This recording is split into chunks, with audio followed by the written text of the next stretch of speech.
not as caffeinated as I'd like to be. Oh, It's okay. Hey everyone, we're back with another interview. Today we're going to be interviewing Brittany Singer. Welcome. Thank you.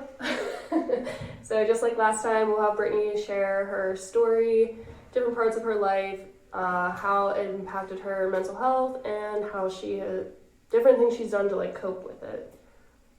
Cool. All you. Okay. Okay, so I guess starting with my whole story. I grew up in Columbus, Ohio, and my parents got divorced when I was about 7 in first grade. And they argued a lot, and I remember my mom sitting me down on the front stoop, and she was like, "Your dad and I are getting divorced." And I was like, "Good." That's a good thing. And like before that, I don't know, there was, as I said, arguing a lot, and got rid of my dog, and it was traumatic, horrible experience, and I will never have a husky again because I just can't stop thinking about Shasta. And so we moved out and moved into my grandparents' condo, and my dad started bouncing around campus houses because we lived just north of Ohio State. And he met a woman who had 2 kids about my age, so they got married and they moved out to the country.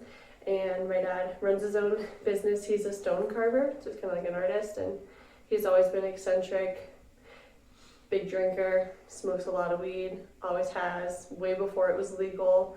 So that was always weird, having to explain to my friends during DARE class in like 5th grade, like, well, my dad smokes weed and he's not that bad. That was weird. And then my parents were both kind of like hippie-ish and really laid back, so a lot of my friends were allowed to come over to my house. That was fun.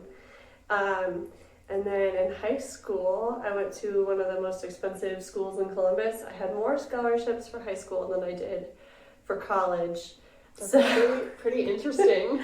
Yeah, it was, I got like $15,000 a year of scholarships for high school, which was pretty great. And it was a really cool school, and I met a lot of really cool people, but it was definitely like we were down here and everybody else was up here in the social class, so I studied really hard, did at least one sport a season. I was in theater, so I was doing a lot of everything, and I'm a person who says if you say I can't do it, I will do it.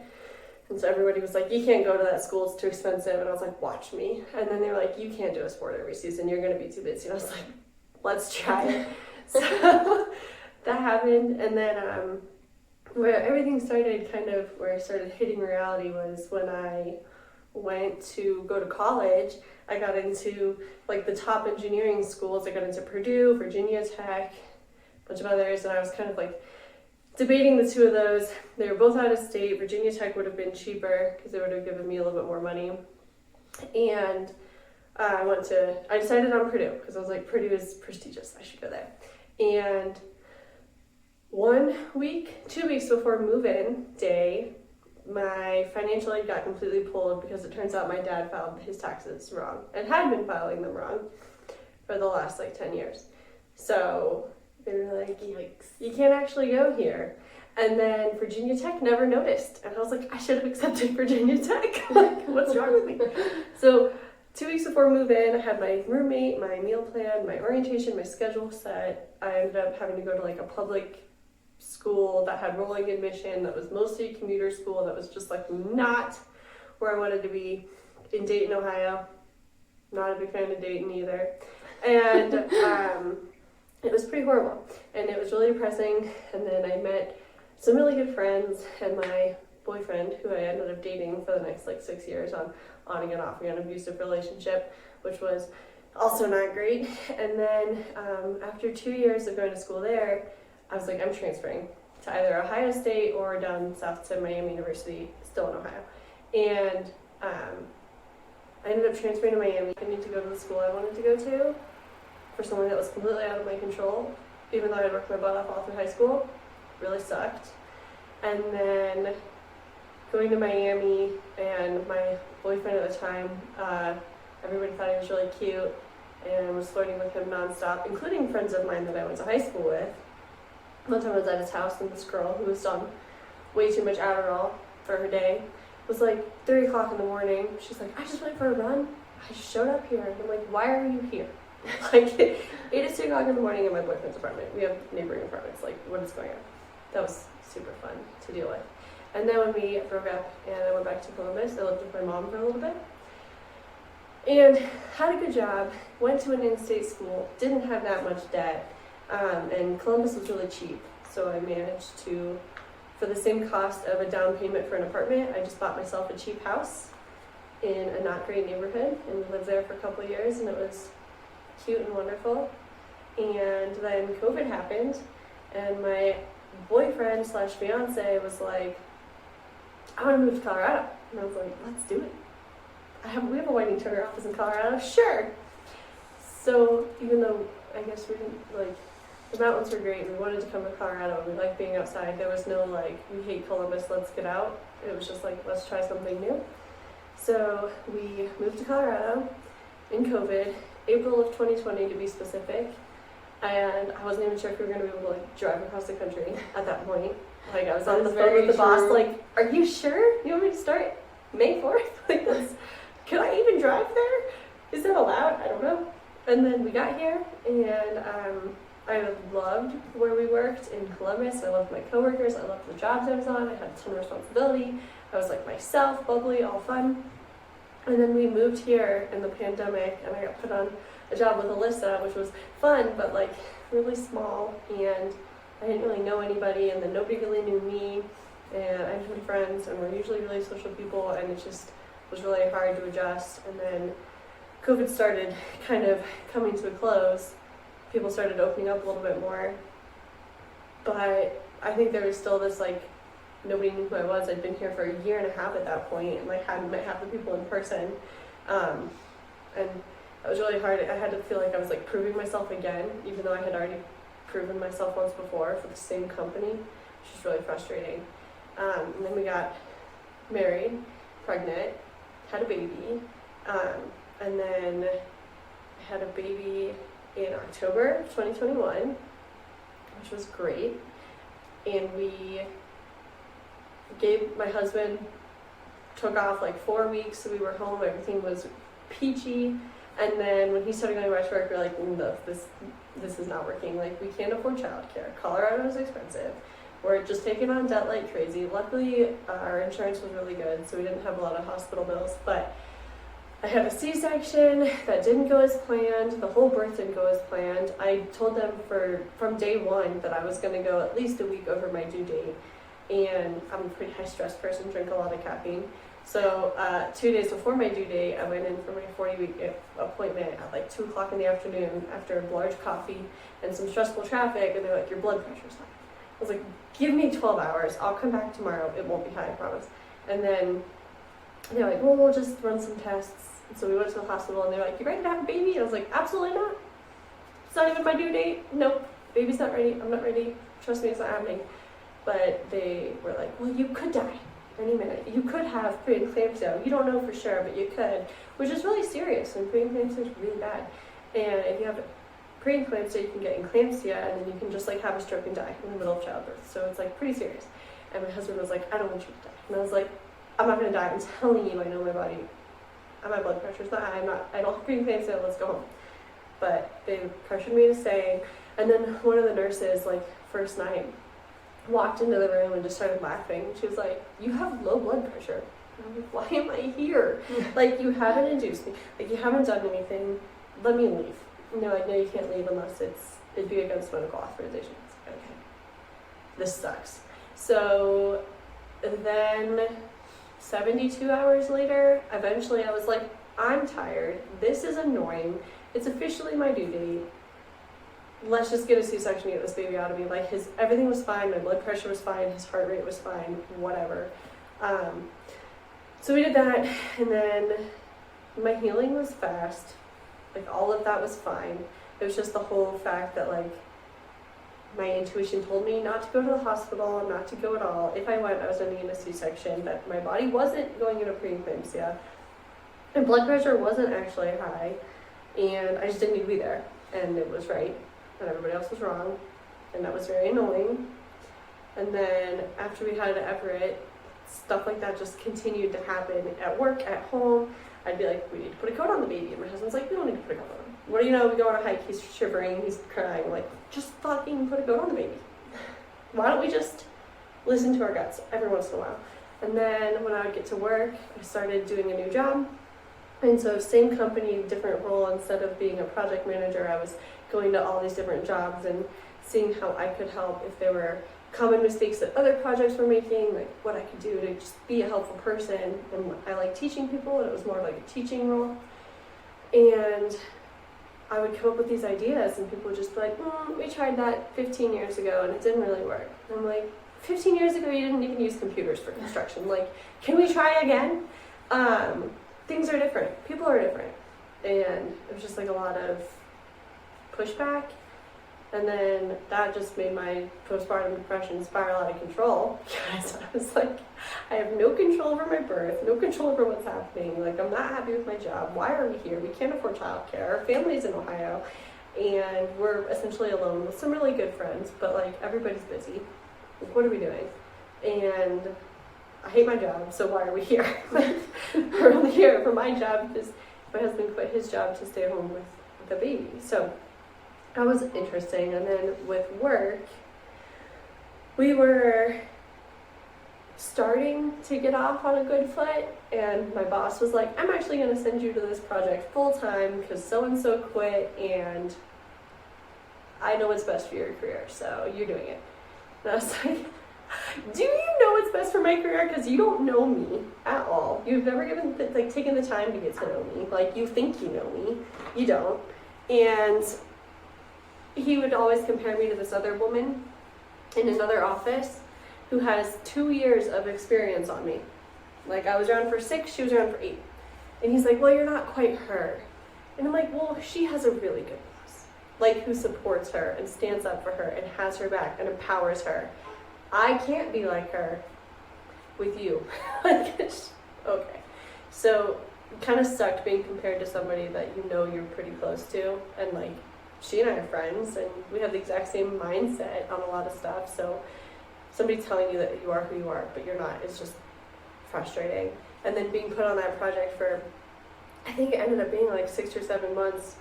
And I'm like, I took a pay cut to take my new role, to not be on site full time. You put me on site full time. Site's an hour away. You didn't give me a raise. Like, the pay cut's not getting accounted for. The job site doesn't really want me there. Like, I feel like I'm just bouncing around because you don't know what to do with me, because you don't really know who I am or what I can give and offer. And it sucked. So I quit. And we decided, my dad called me and was like, hey, you know that house we bought in the country and it's perfect? I can't pay my mortgage. Do you want it? And my husband and I are like, sure. So we're going to move back. We found out a month ago, and we're moving in 2 weeks. So it's been really fast.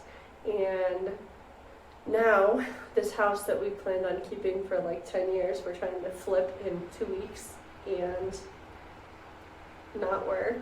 And we didn't have any savings because we weren't planning on leaving, so just put it all on credit cards, which is fine, and have a complete mental breakdown multiple times a day. But the postpartum depression is a lot better, and I, like, the second I put in my 2 weeks, became my old self again, and started, like, laughing more, and being happy, and smiling, and saying, like, meh, just whatever, like, rolling it off my back. Everything I was taking everything so personally when I was still working for that company, and I was just like felt like I was being beat down every day, and I definitely feel a weight lifted off my shoulders. So I mean, it sounds like, I guess recently the 2 biggest things is learning how to deal with postpartum while also working for a company that you feel unappreciated for or didn't take the time to get to know you. So I guess we're gonna break that up into 2. Yeah, it's like a pattern of, you think you're on the right track and you have a plan and you're so excited, and then something or someone out of your control just derails it, and it's just like, go with plan D and deal with it. It's like, okay. So how have you pulled yourself out of those? I mean, I guess let's focus on the job. How did you decide to put yourself first, and when did you know like your breaking point, like mental health wise, was with the company? I mean, you're saying that you realized you weren't being yourself, you weren't laughing, and then when you put your 2 weeks in, you were like, the stress is relieved. Why do you think that was all correlated to like that?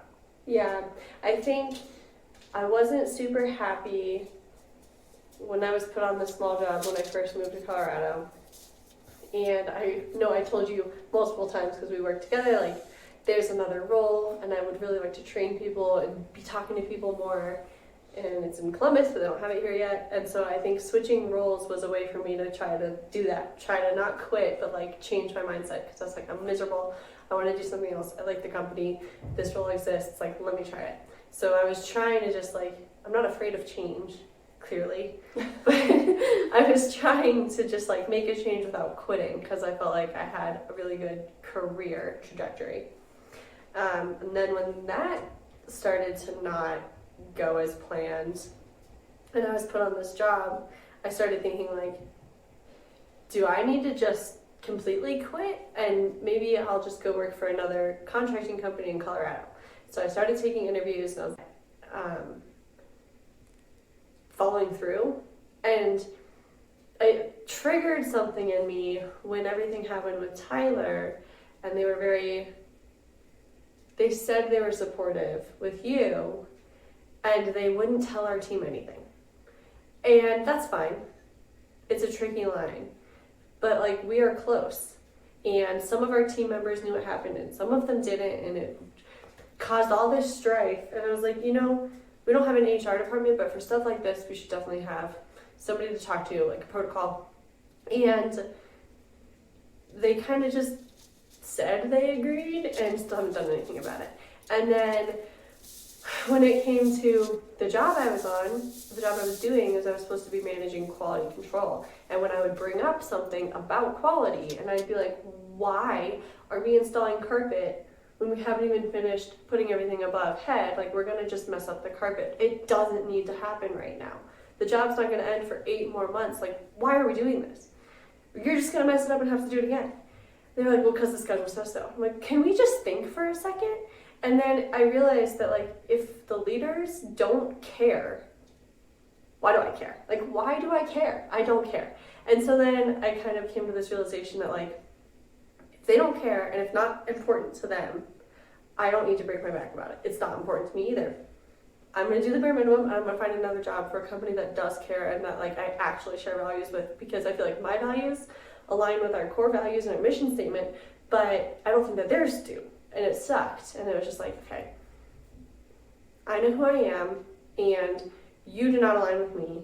And if you're not going to care, and if you're not going to get on board with what you say you care about, I'm going to find somebody else who will. So it sounds like your self-awareness of, and when that's hard for people to have, is self-awareness. I mean, so self-awareness is really what one, like a big life event, and then the self-awareness is really what brought your attention to, I do need to take the step back or step out in order to be you again and really focus on your mental health. Yeah. And then with the postpartum with the baby too, I was just kind of in the grind, but also like it's really hard because I never wanted a kid necessarily. Like, I was never like, I'm gonna be a mom, or I never said I was gonna get married either. Here we are. And so when I finally had him, like, he's great and I love him to death and he's perfect and he's cute, but at first I was kind of just like, I have a baby now, like, okay. And then I don't think people really talk about it, but that, like, first, like, oh my gosh, I was in love with him immediately. Like, no, I was pissed that I was in the operating room. And also I went into anaphylactic shock from the antibiotics they gave me, and they pumped me full of Benadryl, so like my whole body was just shutting down. Like, I couldn't breathe, I couldn't talk, I was shaking uncontrollably, couldn't stay awake. And so it was just like there were other things going on. Like, the doctors had the baby, like, he was fine, but I was like, am I gonna die? And that sucked. And then my husband just like instantly fell in love, and like this bond existed, and he was like, isn't this perfect? And I was just like, couldn't talk. Like, I don't know. So I don't know, that like instant, like, was this all worth it? Like, yeah, like, I love him to death, but, like, would I do that again? No. Would I skip my 40-week appointment? Yes. Am I gonna have another baby? Maybe. Is it gonna be a home birth? I'm gonna try. So, like, so you're saying like more. I just needed more control. More control, and then like how people glamorize or whatnot. Yeah, it's not glamorous when your control is strict for you. You're just like, and you're talking about like that instant love. I obviously see you with Everett. I know you love Everett. Like, he's great. But I also have talked to a lot of people, a lot of women that after the fact, they have struggled so hard to really like connect with their kid. And that, again, I could probably name 10 people like right off the top of my head that have had that experience where it's like they didn't have that instant love. They had struggled right at first. They didn't know what was going on because it's like, I think mother instincts, like one, you just carry this baby and now it's out in the real world. What do you do with it? What do you do with it? Babies are really easy, surprisingly. Or like this, I think maybe that should be more of like a topic, more of like within schools or. Yeah, well, and they don't tell you a lot of things too about like what your body goes through, and like when you're a teenager, you have your hormone changes. When you get pregnant, your hormones change. When you have a baby, your hormones go crazy. When you stop breastfeeding, they happen again, and like you think you're insane, and you're like, why am my mood swings? Why is this making me so angry? Like, why am I so personally offended by something that would have never bothered me before? But like not knowing that it's like literally your brain chemistry, it like puts you in a weird mood because you're like, I'm not myself, and I'm really upset, and I don't know how to get back to myself, and maybe I need to work out more, and maybe you do, but also like maybe you don't, and maybe it's just your brain that needs a minute, and nobody tells you that. So that's always really hard too, because I'm like, I should go to the gym more. I hate myself for not working out, and working out helps your depression, and I should do that. But it's also like, there's other things you can do to kind of come back to yourself, and maybe it's just your body doing what it does. So how did you bring yourself to those conclusions? Did you just sit down and do research by yourself? Did you talk to somebody? Like how? Because I mean, you're saying like, anybody who struggles with mental health, like we've gone to that point where we just feel like we're going crazy. We just feel like there's something like you feel like there's something not right. You feel like you're not yourself. Anybody who's experienced any type of mental health situation, I could say, has probably been in that position. I mean, recently I told you, like a few months ago, I was like, I feel like I'm going nuts. Like, what is going on? And there's different things that line up, and I know I like see a counselor. I'm doing these things to like help other people. So what did you do to really, because I know we talked about work, but I feel like all that kind of probably aligned. Yeah, it was a big full storm. I went to a therapist a couple times, and she was extremely nice and helped. Also around the same time, I finally was like, there's something wrong with me, like either I'm on the spectrum or I have very severe ADHD, or both. And so I also wanted to just go talk to somebody to be like, help me cope. I just need help. And so I talked to a therapist. I think I went and saw her like 4 or 5 times, and she was great. And then we ended up having to cancel one appointment, and we just never rescheduled. But I do think that she helped me a little bit, at least.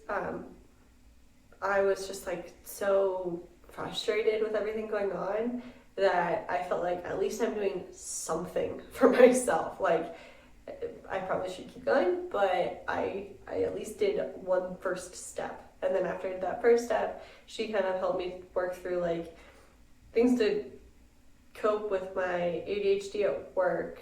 Because that, I'm like, if I'm unmotivated, I'm not going to do it. And if I don't do it, it's really bad. So she helped me like settle that a little bit. And then also just talk through the whole like mom thing, because she also only has one kid and faces something similar. And so I talked to her a few times. She was nice. I'm probably going to need to find another therapist when I go back to Ohio. And then I also talked to my husband about it, and I was like, I just need you to be patient with me and not get on my case, because I am just going to get triggered by my past relationship where I was just constantly like criticized and like every time I cook ever at breakfast, like something's not right. And I'm like, you need to back off. Like, I just need you to stop. And I'm not in the same place as you. And he was like, okay. So that helped a lot too, just kind of setting that boundary. And then at work, just kind of coming to the realization that like all I can give is the bare minimum. So I'm not going to expect myself to give more. And I kind of did the same thing with friends. I reached out to some friends and I was like, I don't have the bandwidth to be a good friend right now. Like, talk to you later.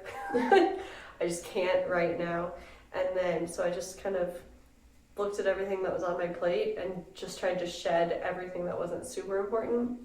And then it got into, we took a vacation, which was stressful. we drove our dogs and our baby all the way to California and back. So it was fun. We went camping. It was a good time, but it was also just like a lot of time in the car and a lot of time to think. And then I started doing crocheting again, and I got into a hobby that I liked. And I tried to paint this mural on my wall, but I only got halfway done. And I got more plants, as you can see. You can see the plant garden we have going on back here. So I started shifting my energy into things I could control, and I think it helped a lot. So, like, I want to recap a little bit. Big things for mental health for you is don't be afraid to ask for help. Yeah. Take that first step, even if you get knocked back. That first step does help. And you can keep going back. I mean, right. I just mentioned about getting another therapist. It's like, just because it didn't work out the first time doesn't mean stop or it's not for you. Yeah. And then redirecting to focus on yourself. And that is taking people out of your life that may not fit. And like, this goes to your job, this goes to friends. I don't want to say family, but I was going to say family. People that don't match who you are and what you need, like setting your boundaries, and then also focusing on things you can control and or love. Yeah, exactly. And like with our house, we have a lot to do. And I called my mom and was just like, can you please come help? Like, I'm pretty sure my husband and I are gonna not get everything done. And so like calling for help was, I felt bad. I didn't want to ask her to take vacation time to come help. Like, I don't want to be an inconvenience to somebody, but I know that she really wants me to move home. So I'm like, can you please help me get there? I cannot do this on my own.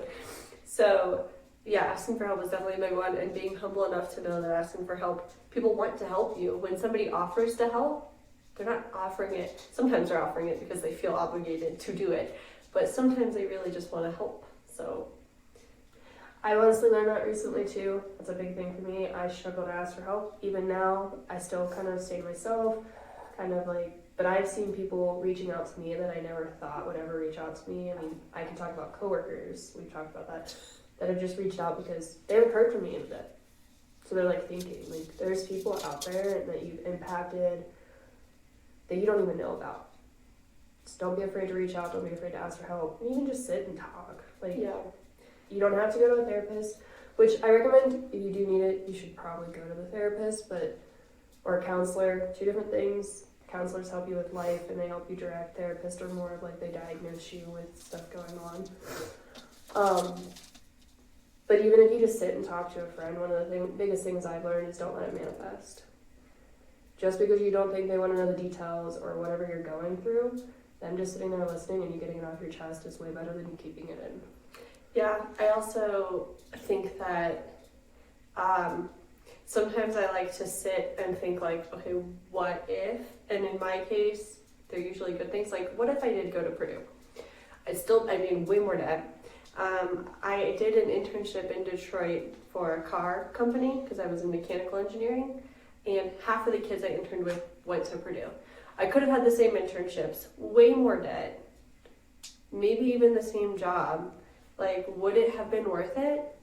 I don't think so. And so, like, 1 year down the road, to look back, moving to Colorado was really stressful in the middle of a pandemic, but we met really cool people. We got to come to the mountains. My husband got into ultra running. He's a super big runner now. We had a baby who's born in Colorado. We have a place to go. We'll always have a place to go here. So, like, was it worth it? Was it worth me selling my really cheap house that's more than doubled in price now? That might not have been worth it. But everything else I think was worth it. And also, don't sell your house, guys, even though I'm about to sell my house. So reflecting on the good. Just, yeah, reflecting on the good, and when you think back about it, think like, yeah, that could have been a cool situation, but things do happen. Like, your life is a revolving door. Everything's gonna happen. Some of it's out of your control, some of it's in your control, but you can control how you look back on it, I guess. And how you react to it. And how you react to it. And so, like, if I'm blown down, I'm just like, that sucks. And I'm gonna be sad about it. And then I'm gonna find a way to make it work as best as I can. So, I also like to say it's not necessarily moving on, it's moving forward. yeah. There's things in your life that you're never gonna truly move on from or truly like forget about or whatever it may be, but you can find a way to do better and move forward from it. Yeah, that's true. And you can also find a way to use that as like fuel to do something meaningful, better, different, better for you, better for others, whatever that looks like. So, yeah. Do you have anything else? That is my story of how I didn't go to therapy until my baby was 6 months old and I thought I was losing my mind. And I think the only other thing is if you're a parent, my sister and I talked about this when I was pregnant, and I was like, what would you have liked mom to do differently when we were kids? Like, what is something that I should take forward? And my sister was like, I wish mom would have seen me get straight A's and do my homework, but never turn it in. Like, why? Why did I do it and leave it in my backpack? Like, why was I self-sabotaging? Like, what was I doing? I wasn't trying to be rebellious. Something was going on. She has extremely bad ADHD and some other things. And she's like, I just wish they would have maybe forced me to go talk to somebody or give me a book or something. But instead, and it's not because they were against it, they just didn't think to do it. So like taking a step back, looking at your kids' lives and thinking like, I wonder why this is happening. Like, it's not because they're being rebellious, they don't want to turn in their homework. They wouldn't do their homework if they didn't want to turn it in. Mm-hmm. So that's something that I'm going to take looking forward to, especially when it comes to like my husband and my kid. Like, why are we arguing? Like, what can I do differently to maybe not do this again? So that's my last take is reflection. Yeah, that's all I got. Thank you. Yeah.